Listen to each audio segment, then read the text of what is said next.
be in charge. Now, we told you that because the space, the geographical space called Nigeria does not belong to one individual, one ethnic nation, it's ethnic nationalities coming together on that land, enslaved. So conversation has been going on between us and all the stakeholders. We also recognize the fact that some people have invested in our land. So it's not things you do anyhow. That's why even to America, we've gone there, sat down with them, and began to put things in place. That's why you see some policy changes you see in America is because they are well informed. Everybody knows. The thing is, do you have courage to do the right thing?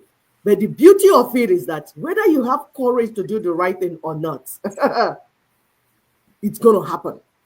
We are saying we are only here every Saturday to prepare our people so that you will not be a victim of what is about to happen. You will get informed and be part of the solution, not part of the problem. Because those are part of the problem. You see, this house will collapse on their heads. So this is our brother, Tony Nadi, going out to say Nigeria, as currently constituted, is a problem to global community. That's why everybody is for. I hear people say, oh, this is Nigeria. It's a sovereign state. But your Nigeria is constituting a problem to the rest of the world. So everybody has to be part of the solution. So on January 17th, 2019, the Secretary General of Lower Congress, that is LNC, because as they were showing our show, so one ignorant person said, oh, LNC, where are you people? People just don't understand the process. So the Secretary General of Lower Niger Congress, Mr. Tony Nadi, made a special presentation at the National Press Building in downtown Washington, D.C., at a special press conference convened by the Mission Africa International regarding the in-season murder and mass killings of Christian indigenous populations of Nigeria. And we say it's not just Christians, it's even other people like other religion, like other religious minorities. They will tell you that it's ethno-religious cleansing that is going on. So he said the cleanse of Christians, indigenous populations of Nigeria, especially in Middle Belt region of the country, by the Islamist Fulani terrorist militia. So when you owe or co-owe something to people, or people have invested in your land, when you're going to make decision about how to solve the problem, you will involve everyone. So we told you that there's what you call intra-regional alliance and discussion, inter-regional alliance and discussion, and then international imperative, where everybody will be on the same page. Listen to this presentation so that you understand why we do things the way we do and where we're going forward. Thank you. To come to share some light is the source of that problem. The source of that problem. I talked about diagnosis that will lead to prescription, that could then lead to treatment that will work. If you fail with the diagnosis, your prescription is going to be wrong. The patient will die. The patient here is the sick Nigeria. And our concern is less for Nigeria than for Nigerians. It's a world of difference. If you mix up the two, you're going to end up killing the people you thought you were going to save. Having listened to some of the things that have been said, even on this segment, what we have in our hand is a Nigeria that has become a rogue state. And the global Islamic movement has targeted it to make it their operational base for what they are doing globally, having been challenged in the Middle East. And it's not something that began last night. It's something that has come a long way. And they've, at this time, succeeded in establishing a passage from where they have to relocate to where they target. And on the last page of the paper you have, you will see the map of Nigeria. The size of the problem is this. that to all this Atlantic Ocean, to the bottom here, on all these sides are ungoverned spaces. Chad, Niger Republic, Northern Mali, and most of what we call Northern Cameroon are just satellite playground for what the one you call Nigeria.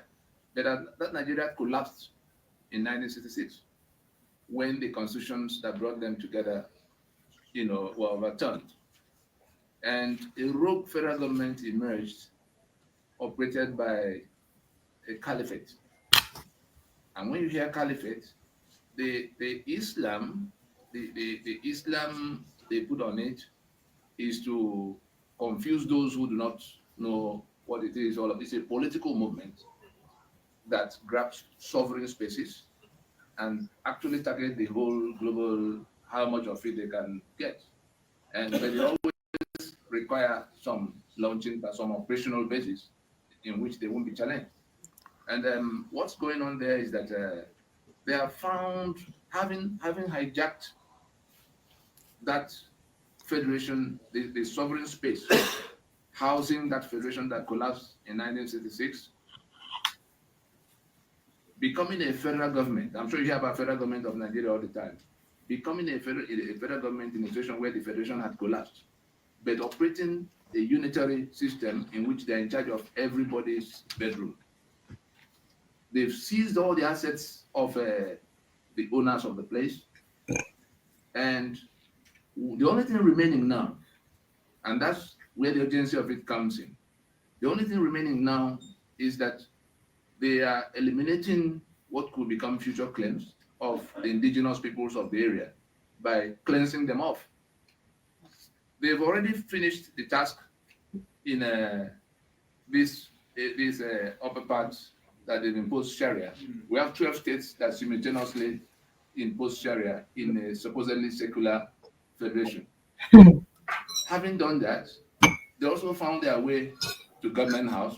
The Boko Haram you hear was just their mechanism to bulldoze their way to Government House. The day after the election, they went into the mission for which they got to that Government House, and that mission was to overrun the rest of this territory. And where they are now, if you look closely to the map, you will see the middle belt. You hear about Benue, Plateau, and all of that.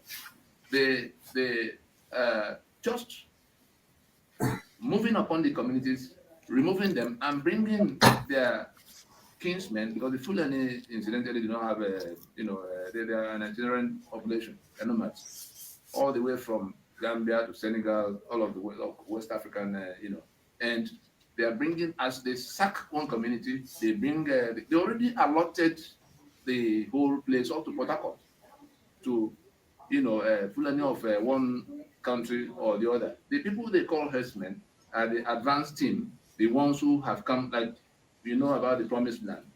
When they got there, there were giants occupying the place, and they had to be removed for those who came to take their inheritance. That's what they're doing now. The owners of the various places are being removed for those who say it is their inheritance. They actually tell us to our faces that the place was given to them by Allah, and they will do everything to take every part of it. They've succeeded in taking the assets of all the sites. You hear about Niger Delta and the agitation for their oil and gas. All those things have been sequestered long time ago from the point of that collapse of the constitutional arrangement. And I call it rogue federal government because if you have a federation, imagine the United States, in which the constitution that secures everybody is overthrown by maybe not even any big state. California is big enough. Imagine if it were Long Island or some Maine in the northeast here that overthrows the constitution of the United States and becomes the owner of the whole of California, the oil assets of Texas, and all of that, and manages to impose a constitution in which you can no longer generate electricity for yourself, you can no longer police yourself, you can no longer elect who will govern you, because they have to do everything from the center. And in that kind of a situation, having secured that ownership permanently by brigandage, they now want to remove future claims by removing the human beings. It's ethnic cleansing that is called, and I'm sure we had the Danjuma chapter. So if we do not realize that that's what's going on, we probably will be saying, let's go save Nigeria. It's not Nigeria that's into Nigeria died a long time ago. It's the Nigerians trapped in that space that are in trouble. And what can be done for them now is to recognize the reality of the situation and the implication for the global community. Because if they go beyond where they are now, they say they're going to election. You know what that election for? They want to get another 4 years to sweep through what is left into the Atlantic water frontier. And what has happened on ground there is that somehow we've managed, in the organization I'm secretary to, we've managed to wake up the owners of the rest of the place to say, if we do nothing, these guys have been decimating piecemeal. It will come to you at some point. And when it comes, nobody's going to come to your aid. In a situation where if anybody's in doubt as to who is the source of the terror, the governor in Kaduna State, you remember the one on the Christmas Eve, they imposed curfew. People were not to move around. And everybody thought, well, at least for the period of the curfew, we could relax in our village. These people came from nowhere and sacked, they killed over 890 something people on the eve of Christmas. People who were getting ready to just celebrate the next day.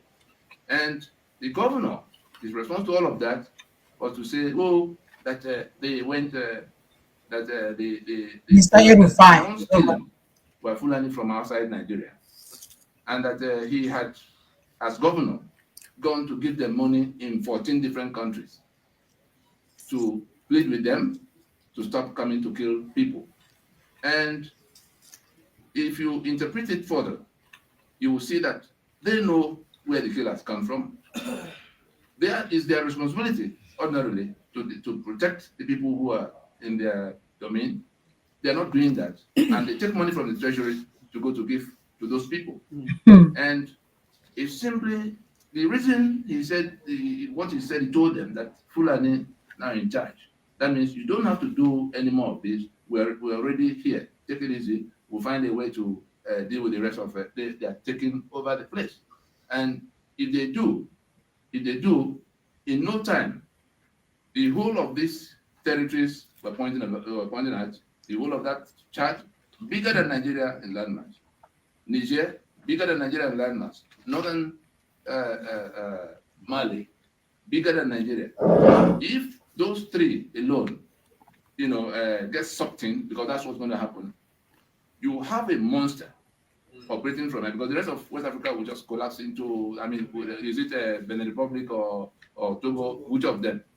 They will suck that in, and they will have in their hand the proceeds of the oil and gas that is sold there to finance their global operations. And anybody who will be coming here to fight with them, to try to remove them, like the fight has been going on in the Middle East. Middle East is desert. You can see from 1 million miles what you want to do. But if that comes up here, and we're very close to getting to that, if they escape with going to this election, that will renew and reinforce that constitution they have put in place. They call it democracy. I'm sure we all know about the apartheid South Africa. The closest to what is going on in that place is that apartheid, in which a minority stranger population became the owner of the entire space to the exclusion of the owners. And they have succeeded in keeping it almost 20 years. They want this one more election, since they've got their man who has the capacity to do the evil that is required to finish the business. That's where they're going. And what we have done is to get all these ones to say, this constitution is not of us. The one we made, you overthrew. For 50 years, we've been asking that we discuss. You say we can no longer discuss. You go pull arms from everywhere, seize power in government house, pretend it's all a democracy, killing everybody, and now we won't go with you any further. The help that the global community can give to the situation is to listen, to understand what the problem is, and to go to nip it in the bud Because if it grows any larger than it is, now like you do with cancer, what we've done is offers a quarantine plan to that situation.